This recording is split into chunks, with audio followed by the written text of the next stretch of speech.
जब नरेंद्र मोदी आज बिहार की चुनावी पिच पर उतरेंगे तो विपक्ष में खलबली मच जाएगी।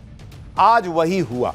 इधर नरेंद्र मोदी बिहार और बंगाल की पिच पर उतरे, उधर राहुल गांधी, तेजस्वी यादव से लेकर ममता बनर्जी तक सब क्लीन बोल्ड होने लगे। इधर नरेंद्र मोदी ने बिहार और बंगाल में गजब का माहौल बना दिया।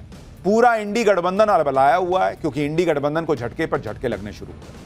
पहला झटका इंडी गठबंधन को तब लगा जब राहुल गांधी के जीजा रॉबर्ट वाड्रा के खिलाफ ईडी ने चार्जशीट दाखिल कर दी। दूसरी तरफ कांग्रेस के पूर्व सीएम भूपेश बघेल के बेटे को ईडी ने अरेस्ट कर लिया। एक और झटका इंडी गठबंधन को तब लगा जब लालू यादव को लैंड फॉर जॉब स्कैम में सुप्रीम कोर्ट से राहत नहीं मिली। लालू यादव के बेटे तेज प्रताप यादव के भी नई पार्टी बनाने की बातें चलने लगी। अगला झटका इंडी गठबंधन को तब लगा जब आम आदमी पार्टी ने कह दिया कि अब वो इंडी गठबंधन का हिस्सा ही नहीं है।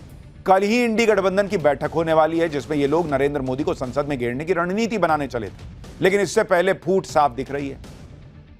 एक झटका और लगा इंडी गठबंधन जब केरल पहुंचे राहुल गांधी ने लेफ्ट पर हमला बोलना शुरू कर दिया। लेफ्ट ने भी राहुल गांधी को करारा जवाब दिया। इंडी गठबंधन के अंदर ही जबरदस्त मार मच गई है, यानी विपक्ष अपनी ही मुसीबतों में पूरा उजराया हुआ है। दूसरी तरफ पीएम मोदी ने बिहार चुनाव का लाइन लेंथ सेट कर दिया। अब बिहार से लेकर दिल्ली और बंगाल तक इंडी गठबंधन पर क्या नई मुसीबतें आ गई हैं, पीएम मोदी के बिहार और बंगाल दौरे पर क्या क्या हुआ, यह सब आज आपको दिखाऊंगा। लेकिन बड़ा हंगामा हुआ बहुत दिन में। नरेंद्र मोदी आज सबसे पहले बिहार पहुंचे। बिहार वो राज्य है जहां चुनाव होने हैं और जहां पर इंडी गठबंधन खूब उछल रहा है। इंडी गठबंधन को लगता है कि वो बिहार में नीतीश कुमार की सरकार को इस बार निपटा देगा, लेकिन इंडी गठबंधन भूल गया कि पीछे तो नरेंद्र मोदी खड़े हैं और नरेंद्र मोदी वो नेता हैं जो किसी भी चुनाव को पलट देते हैं। बिहार में वैसे भी पीएम मोदी की गजब पॉपुलैरिटी। सरकार भले नीतीश कुमार लीड कर रहे हैं, लेकिन भरोसा नरेंद्र मोदी पर दिखता है। आप देखिए, आज जब पीएम मोदी बिहार के मोतिहारी पहुंचे तो वहां रैली से पहले पीएम मोदी और नीतीश कुमार ने एक रोड शो किया। एक खुली जीप में पीएम मोदी, नीतीश कुमार दोनों थे। पीएम मोदी पर हर तरफ से फूलों की बारिश होने लगी। रैली के मंच तक पहुंचने से पहले उनका जबरदस्त स्वागत हुआ और जबरदस्त भीड़ आई थी उनको देखने। भाई, पीएम मोदी ने आज बिहार में 40,000 लोगों को पक्के मकान की चाबी भी सौंपी। किसी गरीब को पक्का घर उसके सबसे बड़े सपने के पूरे होने जैसा होता है।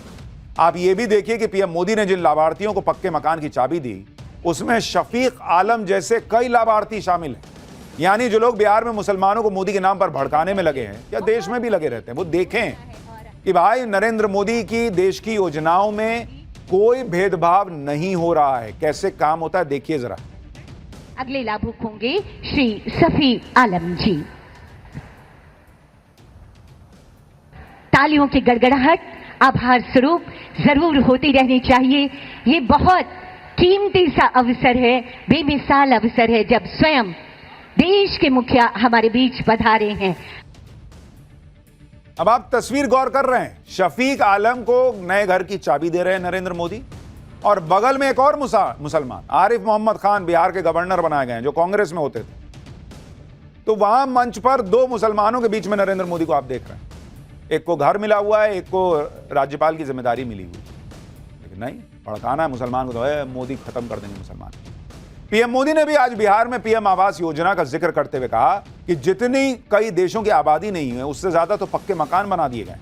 गरीबों को पक्का मकान देते हुए पीएम मोदी ने लालू और कांग्रेस के जंगल राज की याद दिलाई कि आरजेडी कांग्रेस के राज में पक्के मकान देने की बात तो दूर, लोग अपने घरों में रंग रोगन करवाने से डरते थे कि अगर पेंटिंग हो गई तो मकान मालिक को ही अपराधी उठा ले जाते थे। सुनिए पीएम मोदी। इधर पीएम मोदी ने आरजेडी राज में फैली अराजकता और भ्रष्टाचार का जिक्र किया। उधर भ्रष्टाचार के केस में लालू यादव के लिए बुरी खबर आ गई। आरजेडी सुप्रीमो लालू यादव को चुनाव से ठीक पहले सुप्रीम कोर्ट ने झटका दे दिया। लालू यादव ने लैंड फॉर जॉब स्कैम में सुप्रीम कोर्ट में याचिका दाखिल की थी।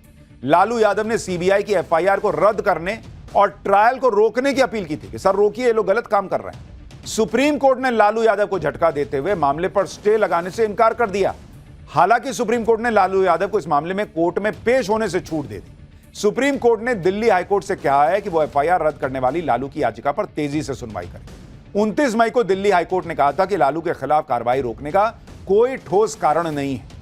यानी लालू यादव को पहले हाईकोर्ट से झटका लगा था, अब सुप्रीम कोर्ट से भी लग गया। नौकरी के बदले जमीन का मुद्दा बिहार चुनाव में फिर से उठ रहा है।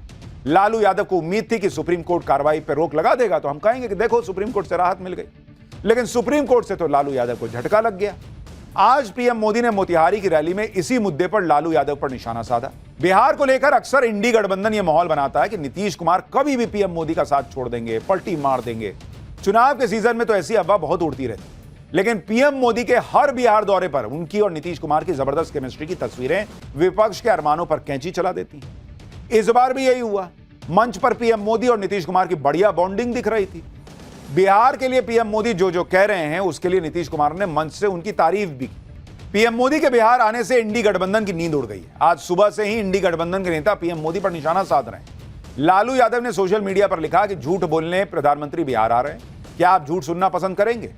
वहीं तेजस्वी यादव ने कहा कि प्रधानमंत्री जी वादे के अनुसार बिहार में एक चीनी मिल तक नहीं खुलवा सके, बाकी उद्योगों की अपेक्षा ही बेकार है। सब कुछ तो प्रधानमंत्री जी गुजरात ले गए, बिहार को तो सिर्फ जुमले देने आते हैं।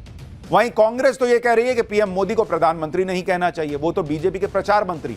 लेकिन कांग्रेस और आरजेडी को प्रधानमंत्री ने करारा जवाब दिया। बिहार में केंद्र की मोदी सरकार ने क्या किया है, पीएम मोदी ने इसके कुछ आंकड़े रखे। यूपीए के 10 साल में बिहार को 1,92,000 करोड़ दिए गए, जबकि एनडीए के 10 साल में बिहार के विकास के लिए 14 लाख करोड़ रुपए से ज्यादा दिए गए। गरीबों के लिए 4 करोड़ घर देश भर में बनाए गए, उसमें से 60 लाख पक्के घर बिहार के गरीबों को मिले। बिहार में 20 लाख से ज्यादा लखपति दीदी बनाई गई हैं। बिहार में करीब 3.5 करोड़ महिलाओं के जनधन खाते खुले हैं, जिसके जरिए सरकारी योजनाओं का पैसा सीधे खाते में भेजा जा रहा है। आज बिहार जाते ही पीएम मोदी ने एक और बड़ी बात कही। उन्होंने कहा कि जैसे पश्चिम भारत में मुंबई, पुणे जैसे बड़े बड़े शहर हैं, वैसे ही बड़े बड़े शहर पूर्वी भारत के राज्यों में भी होंगे। मुंबई की तरह मोतिहारी का नाम होगा, गुरुग्राम की तरह गयाजी में अफसर होंगे, पुणे की तरह पटना चमकेगा। पीएम मोदी ने बिहार को विकसित बिहार बनाने का संकल्प लिया। सुनिए पीएम मोदी ने और क्या क्या कहा। बिहार विकसित तभी बनेगा ना बॉस, जब यहां उद्योग धंधों का विकास होगा, रोजगार बढ़ेगा, कनेक्टिविटी बढ़ेगी, इंफ्रास्ट्रक्चर पर काम होगा। पीएम मोदी इसके लिए लगे हुए। आज भी पीएम मोदी ने बिहार में इंफ्रास्ट्रक्चर और कनेक्टिविटी को बढ़ाने के लिए 7,000 करोड़ रुपए से ज्यादा की सौगात दी। पीएम मोदी ने बिहार के मोतिहारी से 4 नई अमृत भारत ट्रेनों को हरी झंडी दिखाई।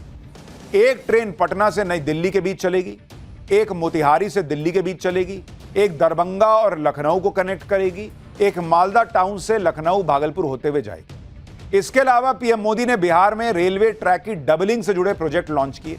हाई स्पीड ट्रेन दौड़ सके, इसके लिए ट्रैक को अपडेट किया जा रहा है। बिहार रेलवे के अलावा सड़क के जरिए कनेक्टिविटी को बेहतर करने के प्रोजेक्ट भी लॉन्च किए गए, जिससे ट्रैवल टाइम कम होगा। पीएम मोदी ने आज जिस अमृत भारत ट्रेन को हरी झंडी दिखाई, उसकी भी एक झलक आपको दिखाता हूं। यह चमचमाती ट्रेन पटना से दिल्ली के बीच चलेगी और इसमें जनरल और स्लीपर क्लास के कोच होंगे। यह एक्सप्रेस ट्रेन खास तौर पर मिडिल क्लास और लो इनकम फैमिली के लिए है। यह ट्रेन मैक्सिमम 130 किलोमीटर प्रति घंटे की रफ्तार से दौड़ सकती है। लोग बिहार से दिल्ली आते रहते हैं, ऐसे में यह ट्रेन बिहार के लिए तोहफे से कम नहीं है। अमृत भारत ट्रेन का इंटीरियर पुरानी ट्रेनों से बिल्कुल अलग है। इस ट्रेन में सुरक्षा का भी खास ध्यान रखा गया। बिहार में पीएम मोदी चुनावी नैरेटिव सेट कर रहे हैं, विरोधियों पर हमले कर रहे हैं। लालू यादव और उनके परिवार के घोटालों का जिक्र हो रहा है। दूसरी तरफ इंडी गठबंधन में बवाल मचा हुआ। लैंड स्कैम में रॉबर्ट वाड्रा के खिलाफ ईडी ने बड़ा एक्शन ले लिया है। उनके खिलाफ चार्जशीट फाइल कर दी है। चार्जशीट में रॉबर्ट वाड्रा समेत 11 आरोपियों के नाम हैं। पीएमएलए कानून के तहत दिल्ली के राउज एवेन्यू कोर्ट में